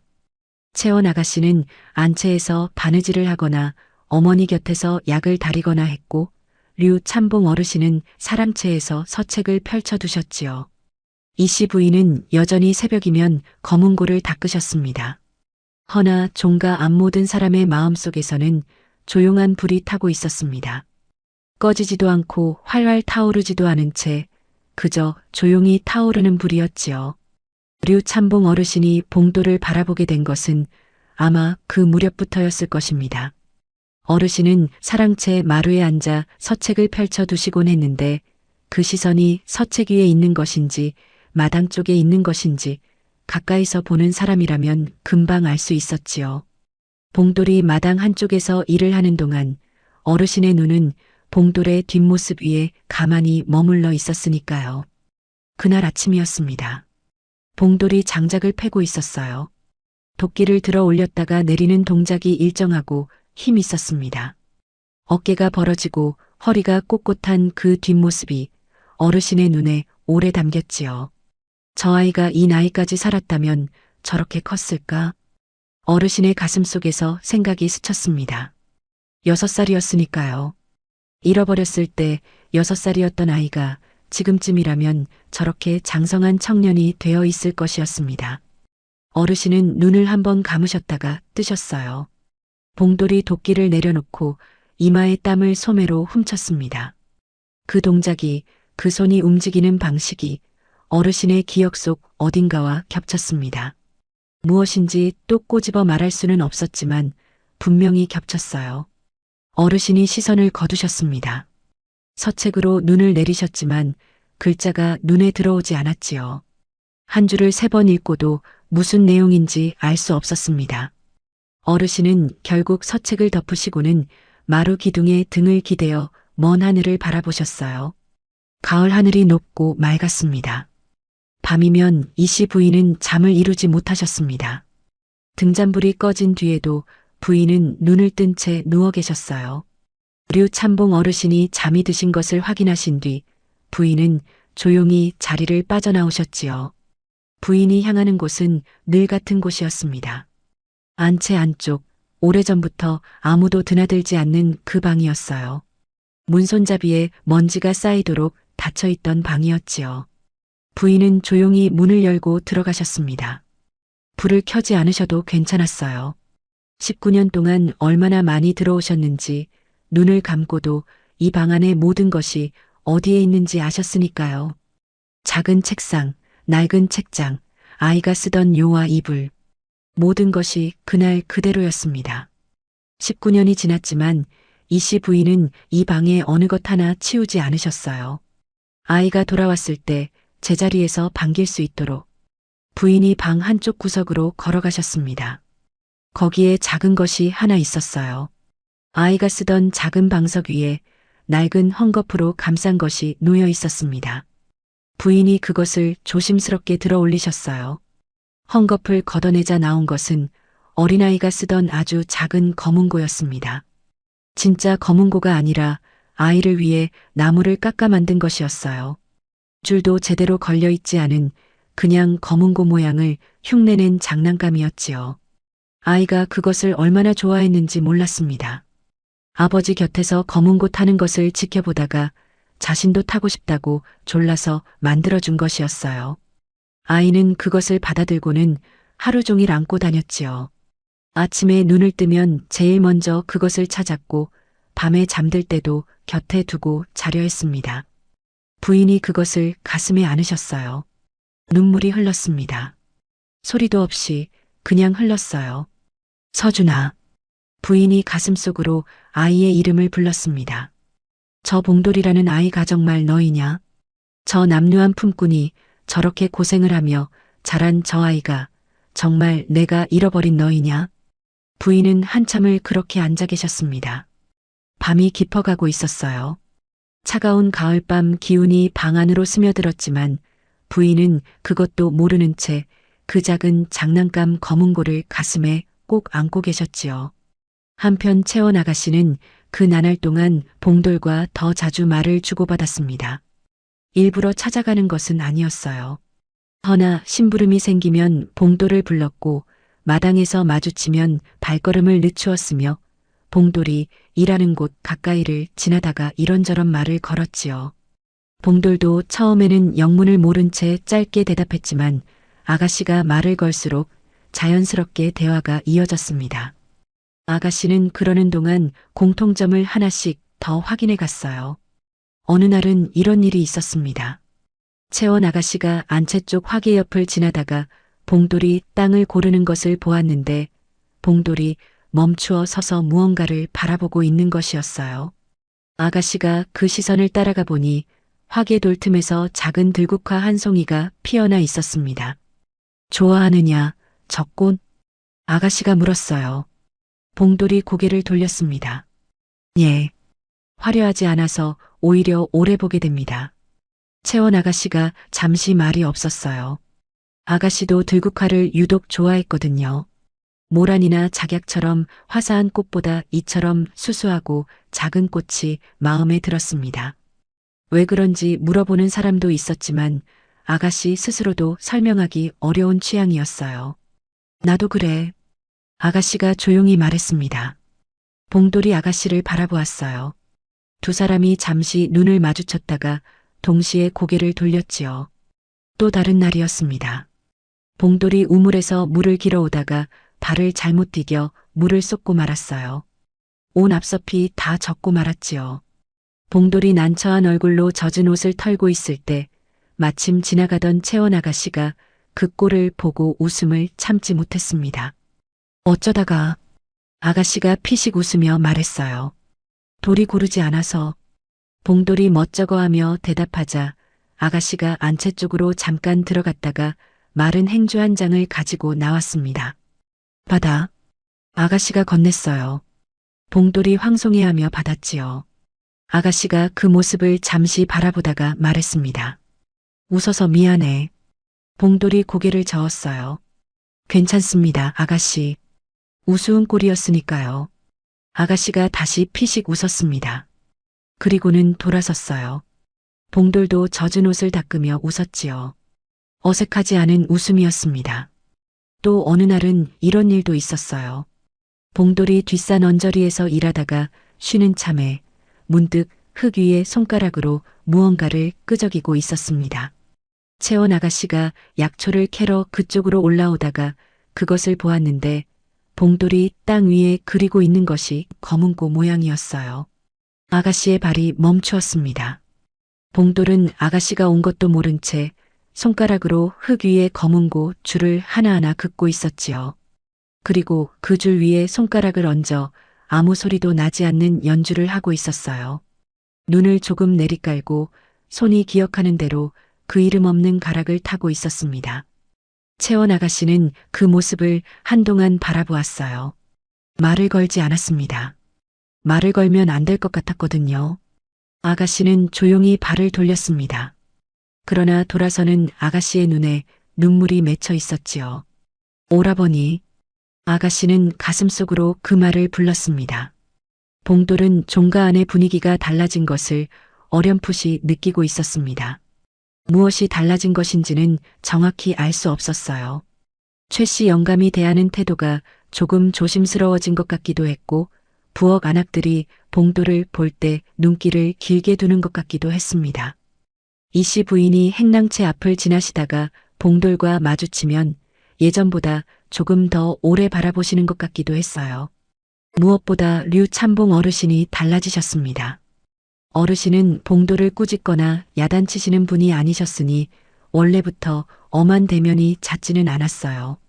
허나 예전에는 어르신이 마당에서 봉돌을 보면 그냥 지나치시는 것이 보통이었는데 요 며칠은 달랐습니다. 봉돌이 마당에서 일하고 있으면 어르신이 사랑채 마루에서 그쪽을 오래 바라보고 계신 것이 느껴졌어요. 봉돌은 그 시선이 따뜻하다는 것을 알았습니다. 꾸짖는 눈길도 아니고 경계하는 눈길도 아니었어요. 뭔가 간절하고 조심스러운 그런 눈길이었지요. 허나 봉돌은 그 이유를 알 수 없었어요. 혹시 검은고 일 때문에 아직도 노하신 것인가 싶었지만 그것도 아닌 것 같았습니다. 그저 묵묵히 일에만 집중하려 했어요. 봉돌은 그 나날 동안 특별히 아무것도 하지 않았습니다. 아침이면 일어나 마당을 쓸었고 최 씨 영감이 시키는 일을 했으며 저녁이면 행랑채로 돌아와 잠자리에 들었지요. 그러나 잠이 잘 오지 않았습니다. 눈을 감으면 검은고 소리가 들리는 것 같았어요. 손끝에 그 감촉이 남아 있었습니다. 19년 동안 잠들어 있던 줄을 처음 건드렸을 때의 그 저릿한 감촉이 며칠이 지나도 사라지지 않았어요. 그리고 그 가락이 배운 적도 없는 그 가락이 어찌하여 자신의 손에서 흘러나온 것인지 봉돌은 여전히 알 수 없었습니다. 어느 날 밤이었어요. 봉돌이 행랑채 방 안에 앉아 복내 할미 생각을 했습니다. 할미는 어디 계실까요? 아직 정정하실까요? 봉돌이 이 종가에 들어온 뒤로 아직 한 번도 찾아뵙지 못했는데 요 며칠은 유달리 할미가 보고 싶었습니다. 할미에게 이 종가에서 있었던 일들을 말씀드리고 싶었어요. 검은고 앞에 앉았을 때 손이 저절로 움직이던 것을, 그 가락이 흘러나오던 것을요. 할미라면 무엇라고 하실까요? 봉돌은 허리춤의 낡은 주머니를 손으로 만졌습니다. 안에 든 옥패가 손바닥 위에서 작고 묵직하게 느껴졌어요. 이 옥패가 류씨 가문의 것이라고 채원 아가씨가 눈물을 글썽였을 때 봉돌은 무슨 말을 해야 할지 몰랐습니다. 지금도 몰랐어요. 이 옥패가 어디서 온 것인지, 자신이 어째서 이것을 쥐고 있었던 것인지 할미도 모른다고 하셨으니 봉돌은 더더욱 알 도리가 없었지요. 다만 한 가지만은 느꼈습니다. 이 류씨 종가와 자신 사이에 무언가가 있다는 것이었어요. 처음 소슬대문을 들어서던 날부터 느꼈던 그 이상한 친근함이, 검은고를 보는 순간 발이 멈추었던 그 끌림이, 그리고 채원 아가씨와 이렇게도 많은 것이, 닮은 것이 모두 우연이 아닐 수도 있다는 느낌이었지요. 허나 그것이 무엇인지 봉돌은 알 수 없었습니다. 알 수 없으니 기다리는 수밖에 없었어요. 그 무렵 류 참봉 어르신은 서재에서 밤을 지새우는 날이 많아지셨습니다. 촛불을 켜두고 앉아서 오래된 문서들을 들여다보셨어요. 19년 전에 관아에 제출했던 방문의 사본, 그리고 아들이 태어난 해의 호적 문서였습니다. 먹물이 바래고 종이가 누렇게 변했지만 어르신은 그것을 꺼내어 한자 한자 읽으셨지요. 류서준. 아들의 이름이 거기 있었습니다. 어르신은 손가락으로 그 이름 위를 가만히 짚으셨어요. 19년 전 어느 가을 장날이었습니다. 아이들이 너무 신이 나서 이리 뛰고 저리 뛰는 바람에 잠깐 눈을 돌린 사이에 서준이가 사라져버렸지요. 그 한순간이었습니다. 정말 눈 한 번 깜빡일 사이였어요. 그런데 아이가 없었습니다. 아무리 찾고 또 찾아도 나타나지 않았지요. 어르신은 그 이후로 19년 동안 하루도 편한 날이 없으셨습니다. 아이가 어딘가에서 살아있기를, 누군가 따뜻한 사람이 돌보아주고 있기를 빌고 또 빌었지요. 허나 세월이 흐르면서 그 바람도 조금씩 희미해져 갔습니다. 살아있다면 벌써 소식이 닿았겠지 싶었어요. 그런데 지금 저 아이가 왔습니다. 남루한 배적삼을 걸치고 집신 코가 해진 채로 봉돌이라는 이름을 달고 이 종가의 품꾼으로 왔습니다. 어르신이 촛불을 바라보셨어요. 가을바람에 불꽃이 가늘게 떨렸습니다. 관아에서 기록을 찾는데 며칠이 걸린다 했고 박복래 할미를 수소문하는데도 시간이 걸렸습니다. 그 시간이 어르신에게는 한 달처럼 느껴졌어요. 확인이 되기 전까지는 아무것도 말할 수 없었습니다. 섣불리 마음을 열었다가 아닌 것으로 밝혀지면 그 무너짐이 얼마나 크겠습니까? 허나 어르신의 가슴은 이미 알고 있었습니다. 그 가락이었습니다. 세상 어디에도 없는 그 가락이었어요. 아들에게만, 오직 아들에게만 가르쳐 주었던 그 이름 없는 가락이 저 품꾼의 손에서 흘러나왔다는 사실이 모든 것을 말해주고 있었습니다. 어르신이 문서를 천천히 접으셨어요. 그리고 눈을 감으셨습니다. 서준아. 어르신이 가슴속으로 아들의 이름을 불렀습니다. 정말 내가 돌아온 것이냐? 이렇게 고생을 하고 자랐느냐? 아비가 지키지 못해서 미안하다. 정말 미안하다. 촛불이 조용히 타올랐습니다. 서재 창호지 문 너머로 가을밤이 깊어가고 있었어요. 어디선가 기러기 우는 소리가 멀리서 들려왔습니다. 어르신은 그 소리를 들으며 한참을 그 자리에서 움직이지 않으셨답니다. 그리고 마침내 며칠 뒤였습니다. 최 씨 영감이 사랑채 앞에서 어르신을 찾았어요. 어르신, 왔는가? 어르신이 마루에서 일어서셨습니다. 예. 박복래 할미를 찾았습니다. 지금 이 고을 아래 주막거리에 머물고 계십니다. 그리고 관아에서도 기별이 왔습니다. 어르신이 천천히 걸음을 내디디셨어요. 마당 저쪽에서 봉돌이 일하고 있었습니다. 어르신은 그쪽을 한번 보셨다가 시선을 거두셨지요. 채비하게. 어르신의 목소리가 낮고 단단했습니다. 오늘 안으로 확인해야 하네. 박복래 할미가 류씨 종가 앞에 당도한 것은 해가 서편으로 기울기 시작하는 오후였습니다. 허리가 굽고 머리칼이 온통 흰, 이른이 넘은 노파였어요. 남루하지만 깨끗하게 빨아입은 무명 두루마기 차림이었고 손에는 작은 보따리 하나를 들고 있었지요.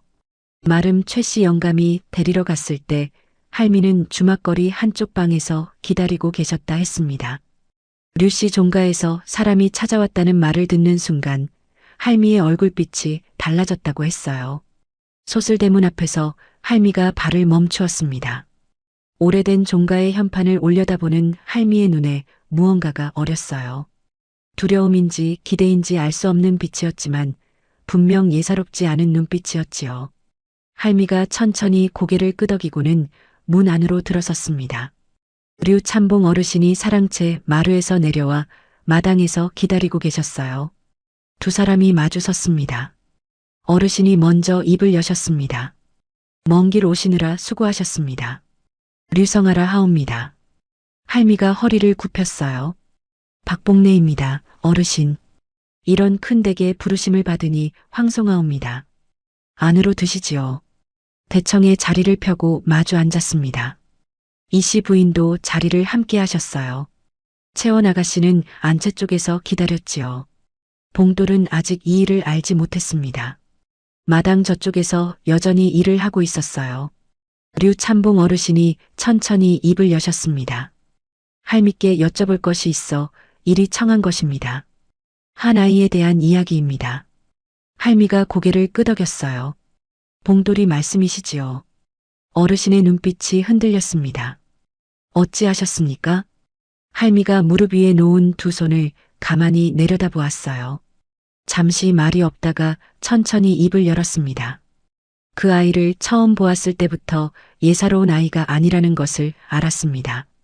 6살 배기가 혼자 장터 어기 주막 처마 밑에 쭈그리고 앉아 있었는데 울지도 않고 그냥 앉아 있더이다. 허나 눈빛이 맑고 몸가짐이 반듯하여 아무리 보아도 그냥 내버려 둘 수가 없었지요. 이씨 부인의 손이 떨렸습니다. 어느 날이었습니까? 할미가 대답했어요. 가을 장날이었습니다. 9월 보름께였지요. 아이가 이름은 기억했는데 그 이름이 봉돌이었습니까? 아니었습니다. 할미가 조용히 말했어요. 서준이라 했습니다. 자꾸 서준이라고 했어요. 그런데 성이 무엇인지 어디 사는지는 말을 못하더이다. 충격을 받은 것인지 그것만 기억을 못했어요. 봉돌이라는 이름은 제가 붙여준 것입니다. 무슨 연유로 어린 게 혼자 있는 건지도 모르고 혹여나 나쁜 사람들에게 쫓기는 게 아닐까 싶어서지요. 서준이라는 이름을 쓰다가는 금방 찾기라도 하면 어쩌나 싶어서 그냥 제가 새로 지어준 것이었지요. 어르신이 눈을 감으셨습니다. 서준, 류서준, 아들의 이름이었습니다. 그 이름을 아이가 기억하고 있었던 것이었어요. 이씨 부인이 손으로 입을 막으셨습니다.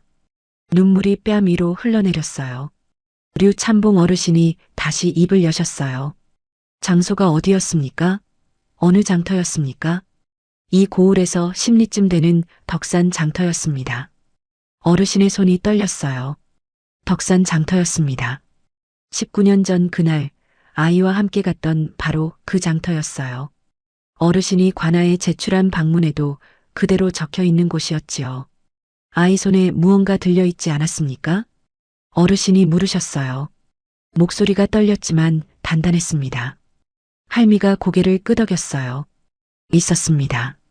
작은 옥패를 꼭 쥐고 있더이다. 빼앗기지 않으려고 두 손으로 꼭 쥐고 있었어요. 그래서 그것만큼은 빼앗지 않고 그냥 두었지요. 지금도 그 아이가 지니고 있을 것입니다. 어르신이 자리에서 천천히 일어서셨습니다. 두 다리가 떨리고 있었어요. 어르신이 마당으로 내려가셨습니다. 봉돌. 어르신의 목소리가 마당 저쪽까지 울렸어요. 봉돌이 하던 일을 멈추고 돌아섰습니다. 예, 어르신. 이리 오너라.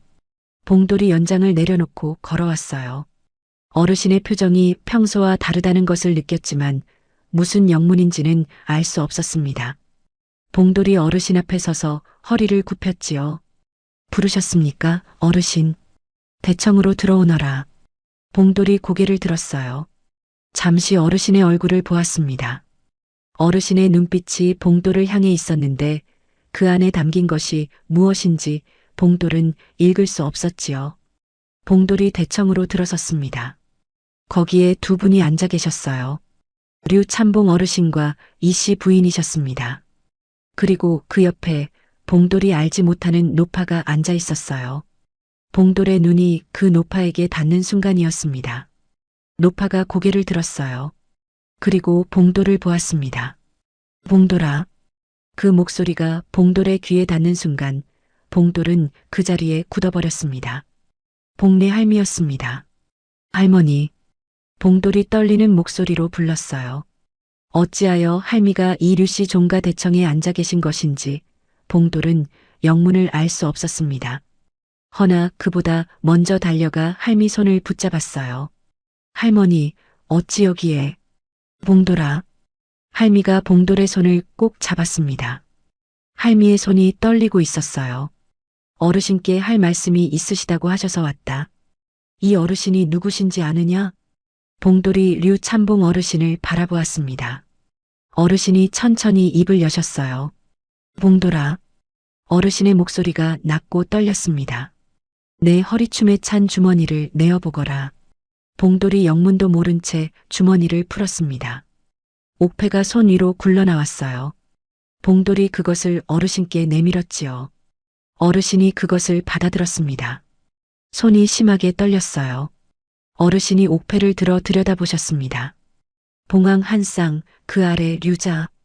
어르신이 직접 장인에게 새기게 한 바로 그 문양이었습니다. 아들의 돌날에 손에 채워주며 어디에 가더라도 이것만 있으면 내가 류씨 가문의 아이임을 알 수 있다고 했던 바로 그 옥패였지요. 어르신의 눈에 눈물이 맺혔습니다. 이것이 내가 만들게 한 것이다. 봉돌의 숨이 멎는 것 같았어요. 어르신이 천천히 자리에서 일어나셨습니다. 소매 안에서 문서 한 장을 꺼내셨어요. 관아에서 가져온 것이었습니다. 19년 전 어르신이 제출한 방문의 사본이었지요. 어르신이 그것을 봉돌 앞에 펼쳐 놓으셨어요. 읽어보거라. 봉돌이 떨리는 눈으로 문서를 들여다보았습니다. 아이를 잃어버린 날짜, 덕산 장터. 아이의 이름 류서준. 6살. 왼쪽 종아리 안쪽 화로 화상 흉터. 류씨 가문 문양 옥패 소지. 봉돌의 손이 문서 위에서 떨렸습니다. 바지를 걷어보거라. 어르신이 낮게 말씀하셨어요. 봉돌이 천천히 왼쪽 바지를 걷었습니다. 종아리 안쪽에 화상 흉터가 드러났어요. 불규칙하게 아문 그 넓적한 자국이 가을 대청의 빛 속에서 선명하게 보였습니다. 이씨 부인이 그 자리에서 울음을 터뜨리셨어요. 서준아. 부인의 목소리가 갈라졌습니다. 부인이 자리에서 일어나 봉돌 앞으로 다가오셨어요. 두 손으로 봉돌의 얼굴을 감싸셨습니다. 봉돌보다 머리 하나가 작은 부인이 까치발을 들고서 떨리는 손으로 봉돌의 얼굴을 어루만지셨지요. 서준아. 우리 서준아.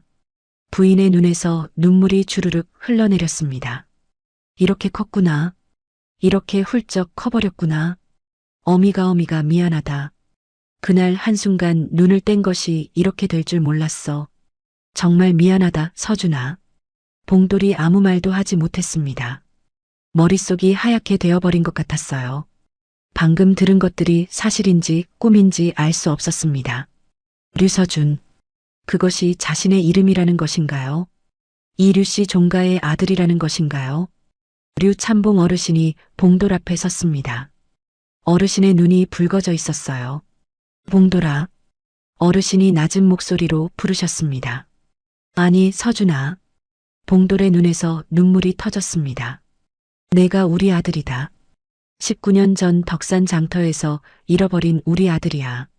단 하루도 너를 잊은 날이 없었다. 어디선가 살아있기를, 누군가 따뜻한 사람 곁에서 잘 자라고 있기를 빌고 또 빌었어.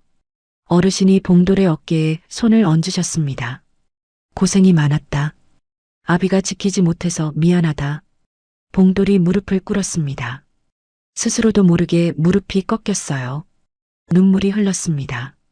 왜 우는지 몰랐어요. 슬픈 것인지 기쁜 것인지 알 수 없었습니다. 그냥 눈물이 멈추지 않았지요. 어르신이 봉돌의 어깨를 붙잡아 일으키셨습니다. 그리고 아들을 안으셨어요. 말이 없었습니다. 두 사람 모두 말이 없었어요. 어르신의 어깨가 가늘게 떨렸습니다. 봉돌도 어르신의 어깨에 이마를 대고 눈물을 흘렸지요. 대청 한쪽에서 복내 할미가 손등으로 눈물을 훔치고 있었어요. 한참 만에 봉돌이 눈물을 닦으며 고개를 들었습니다. 그제야 대청 안쪽에서 채원 아가씨가 나오는 것이 보였어요. 아가씨가 봉돌을 바라보고 있었습니다. 눈이 이미 벌겋게 부어 있었지요. 봉돌과 눈이 마주치자 아가씨가 입술을 떨며 걸어왔습니다. 오라버니. 그 한마디였습니다. 채원 아가씨가 봉돌 앞에서 눈물을 쏟아냈어요. 내가 알았어. 처음부터 알았어. 빗소리 들을 때부터, 메밀국수 먹을 때부터, 손가락 리듬이 똑같을 때부터 내가 알았어. 봉돌이 채원을 바라보았습니다. 이란성 쌍둥이였습니다. 같은 날 태어난 남매였어요. 얼굴은 닮지 않았지만 마음이 닮아 있었고 기억이 없었지만 몸이 기억하고 있었습니다. 같은 꿈을 꾸고 같은 것을 좋아하고 같은 리듬을 두드리고 같은 가락을 그리워했던 것이 다 이유가 있었던 것이었지요. 봉돌이 채원의 손을 잡았습니다. 아가씨, 아가씨라고 부르지 마. 채원이 울면서 말했어요. 누이라고 불러. 봉돌의 눈에서 또 눈물이 흘렀습니다. 그때 봉돌이 뒤를 돌아보았어요. 복내 할미가 대청 한쪽 구석에 앉아 혼자 조용히 웃고 있었습니다. 눈물이 볼을 타고 흘렀지만 입가에는 웃음이 걸려 있었어요. 봉돌이 급히 할미 쪽으로 다가갔지요. 할머니, 그렇구나. 할미가 말했어요. 목소리가 떨렸습니다. 그래서 그렇게 반듯했구나. 그래서 그렇게 눈빛이 맑았구나. 내가 키운 아이가 이런 훌륭한 집 아이였다니. 봉돌이 할미의 손을 꼭 잡았어요. 할머니, 죄송합니다. 무슨 소리냐? 할미가 봉돌의 손을 토닥였어요. 잘됐다. 정말 잘됐어. 내가 제자리를 찾은 거야. 류참봉 어르신이 할미 앞으로 나아가셨습니다. 그리고 천천히 무릎을 꿇으셨어요. 할머니, 어르신의 목소리가 떨렸습니다. 당신이 아니었다면 이 아이를 영영 잃었을 것입니다. 19년 동안 제가 해야 할 일을 대신 해주셨습니다. 이 은혜는 평생 갚아도 모자랍니다. 할미가 당황하며 손을 저었어요. 어르신, 이러시면 안 됩니다. 일어나십시오. 아닙니다. 어르신이 고개를 숙이셨어요. 정말 감사합니다. 이씨 부인도 할미 앞에 무릎을 꿇으셨습니다. 저 아이를 살려주셔서 감사합니다. 먹이고 입히고 키워주셔서 감사합니다. 제가 해야 할 일을 당신이 다 하셨습니다. 할미가 두 손을 앞으로 모은 채 고개를 숙였어요. 눈물이 뚝뚝 떨어졌습니다. 봉돌이 두 어른을 번갈아 바라보았습니다. 그러다 할미에게 말했어요. 할머니, 저와 함께 있어주세요. 할미가 고개를 들었습니다. 여기 계셔주세요. 할머니도 제 가족이에요. 제가 태어난 가족을 찾았지만 할머니가 저를 키워주셨잖아요. 저는 두 가족이 다 있는 것입니다. 할미가 한참을 봉돌을 바라보았어요. 그리고 천천히 고개를 끄덕였습니다. 그래, 알겠다. 류참봉 어르신이 일어서시며 말씀하셨어요. 할미, 이 집에서 함께 사십시오. 큰 방을 드리겠습니다. 이 은혜에 비하면 아무것도 아닙니다. 할미가 또 눈물을 흘렸어요. 말을 잇지 못하고 고개만 끄덕였습니다. 대청 안에 침묵이 흘렀습니다. 그러나 슬픈 침묵이 아니었어요. 오랫동안 어긋나 있던 것이 제자리를 찾은 사람들만이 느낄 수 있는 고요하고 따뜻한 침묵이었습니다. 해가 기울어 사랑채 마루 위로 노을빛이 번지기 시작했습니다. 류참봉 어르신이 봉돌에게 말씀하셨어요. 서준아. 봉돌이, 아니 서준이 고개를 들었습니다. 아직 그 이름이 자신의 것이라는 것이 꿈만 같았지만 어르신이 부르시는 그 이름이 가슴 어딘가를 따뜻하게 건드렸어요. 저 검은고 앞에 앉아보거라. 서준의 눈이 사랑채 마루 끝 기둥 옆으로 향했습니다. 낡은 비단 보자기에 쌓인 검은고가 거기 있었어요. 오늘도 변함없이 그 자리에 있었지요. 이씨 부인이 새벽마다 손수 닦아 온 19년 동안 아들이 돌아오기를 기다려온 검은고였습니다. 서준이 천천히 마루로 올라섰습니다. 가족들이 그 뒤에 모였어요. 류참봉 어르신, 이씨 부인, 채원 아가씨, 그리고 복례 할미까지. 아무도 말하지 않았습니다. 아무도 서두르지 않았어요. 서준이 검은고 앞에 무릎을 꿇었습니다. 비단 보자기를 조심스럽게 걷었어요. 검은고가 드러났지요. 노을빛이 검은고의 나무결 위에 내려앉아 은은하게 빛났습니다. 서준이 잠시 그대로 앉아 있었어요. 손을 줄 위에 얹었습니다. 그 감촉이 손끝에 전해지는 순간 서준의 눈에 눈물이 고였어요. 며칠 전 처음 이 줄을 건드렸을 때와 같은 느낌이었지만 지금은 달랐습니다. 그때는 까닭을 몰랐지만 지금은 알았으니까요. 이 검은고가 왜 자신을 끌어당겼는지, 이 가락이 왜 손에서 저절로 흘러나왔는지 이제는 알았습니다. 몸이 기억하고 있었던 것이었어요. 6살 적에 아버지 무릎 곁에 앉아 배웠던 것을, 어린 손가락이 줄 위를 더듬더듬 짚던 것을, 기억은 사라졌지만 몸은 잊지 않고 있었던 것이지요. 서준이 손을 움직였습니다. 낮고 깊은 소리가 울렸습니다. 그 첫 음이 사랑채 마루 위로 퍼져나가는 순간 이씨 부인이 눈을 감으셨어요. 눈물이 흘렀습니다. 소리도 없이 그냥 흘렀지요. 서준의 손이 줄 위를 움직였어요. 처음엔 천천히, 그 다음엔 조금 더 자연스럽게 손가락이 제자리를 찾아갔습니다. 오른손이 줄을 쓸고 왼손이 줄을 짚으며 그 이름 없는 가락이 흘러나오기 시작했어요. 아버지가 가르쳐 주신 가락이었습니다. 이 세상에 오직 아버지와 아들 사이에만 존재하는 가락이었지요. 이름도 없고 기보도 없고 오직 손에서 손으로만 전해진 가락이었어요. 류참봉 어르신이 눈을 감으셨습니다. 어르신의 두 눈가에서 눈물이 흘러내렸어요. 수염이 가늘게 떨렸습니다. 19년 동안 가슴속에만 묻어두었던 그 가락이 지금 이 아들의 손에서 다시 살아나고 있었습니다. 채원이 입술을 깨물었어요. 눈물을 참으려 했지만 참을 수 없었지요. 아가씨는 그냥 눈물을 흘렸습니다. 오빠의 뒷모습을 바라보며 꿈에서 그토록 보고 싶었던 그 뒷모습을 이제 눈 뜨고 바라보며 소리 없이 울었어요. 복례 할미는 대청 끝에 앉아 두 손을 모은 채 눈을 감으셨습니다. 할미의 입가에 조용한 미소가 걸려 있었어요. 가락이 흘렀습니다. 서준의 손이 멈추지 않았어요. 음이 이어지고 이어져 하나의 선율이 되었고 그 선율이 사랑채 마루를 가득 채우고 마당을 넘어 담장을 넘어 늦가을 저녁 공기 속으로 퍼져나갔습니다. 19년이었습니다. 19년 동안 단 한 번도 울리지 않았던 검은고가 오늘 다시 노래하고 있었어요. 19년 동안 아무도 건드리지 않은 채 비단보자기 속에서 주인을 기다리던 검은고가 드디어 돌아온 손 아래에서 소리를 냈습니다. 마지막 음이 길게 울려 퍼졌습니다. 여운이 오래 남았어요. 서준이 천천히 줄 위에서 손을 떼었습니다. 그리고 뒤를 돌아보았어요. 아버지와 어머니가 거기 계셨습니다. 누이가 거기 있었어요. 할미가 거기 계셨습니다. 서준이 입을 열었어요. 아버지. 처음으로 그 말을 했습니다. 살면서 한 번도 불러본 적 없는 말이었어요. 류참봉 어르신이 아들 앞으로 걸어오셨습니다.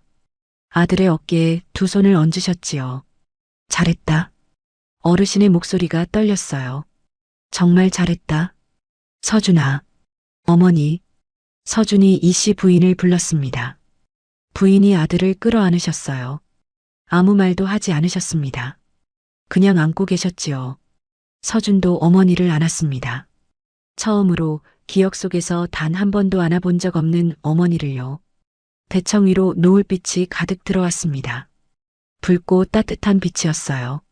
검은고가 그 빛 속에서 조용히 빛났습니다. 더 이상 슬픔의 악기가 아니었어요. 더 이상 기다림의 악기도 아니었지요. 이제 이 검은고는 다시 살아난 악기였습니다. 아버지와 아들 사이의 가락을 다시 세상 밖으로 불러낸 기적의 악기였어요. 류씨 종가의 오랜 겨울이 끝났습니다. 19년을 기다려온 봄이 마침내 돌아왔어요. 가족은 다시 온전해졌습니다. 잃어버렸던 한 조각이 제자리로 돌아왔지요. 검은고도 집도 사람들의 마음도 모든 것이 제자리를 찾았습니다. 류서준은 집으로 돌아왔습니다. 그리고 이제 진짜 집에서 사랑하는 가족들과 함께 살게 되었답니다. 오늘의 이야기가 여러분의 마음에 작은 울림을 드렸다면 앞으로도 이런 이야기로 찾아뵐 수 있도록 구독과 좋아요를 눌러주세요. 그리고 사연의 주인공을 위한 따뜻한 말씀도 댓글로 남겨주시면 감사하겠습니다. 지금 어디서 듣고 계신지도 함께 남겨주시면 그곳으로 행운이 가득 깃들기를 바라겠습니다. 여러분의 오늘을 늘 응원합니다.